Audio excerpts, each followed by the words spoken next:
استاد کو سکھانے کا سب سے بہترین مزہ تب آتا ہے جب شاگرد فرما بردار ہو، جو سیکھے وہ فوراً عملی تعمیل کر کے استاد کو دکھائے۔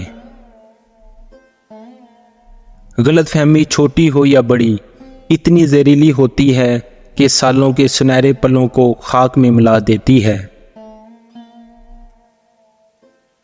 کچھ لوگ مشکل وقت میں اپنا ہاتھ تو دے دیتے ہیں پر حقیقت میں بچانا نہیں چاہتے۔ دوستی اور رشتہ داری میں اتنے ہی پیسے قرض دیں جتنے بھول جانے کی طاقت ہو۔ کسی کو اداس پاؤ تو نصیحت کی بجائے اس کی سن لیا کرو، احساس سے، محبت سے اور بنا کسی غرض کے۔ بحث کے دوران جب کسی کا راز فاش ہونے کا ڈر ہو تو اپنی ہار مان لو کہ بحث میں تم پھر بھی جیت جاؤ گے، مگر راز خدا کی اور لوگوں کی امانت ہوتے ہیں، اعتبار ہار دیا تو کبھی کچھ جیت نہ پاؤ گے۔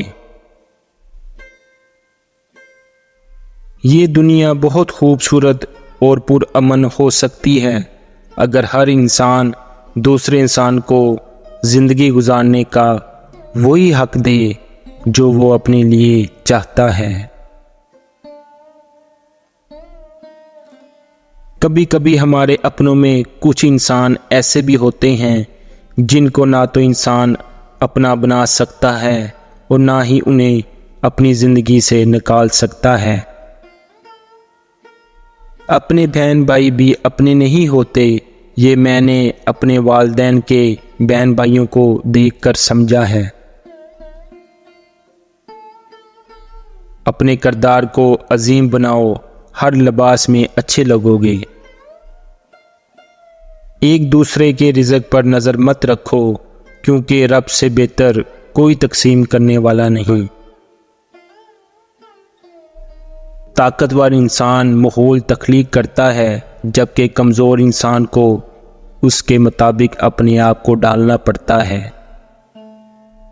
جن لوگوں نے آپ کی قدر نہیں کی آپ بھی ان کی پرواہ نہ کریں، مسکرا کر یوں گزر جائیں جیسے آپ انہیں جانتے ہی نہیں ہیں۔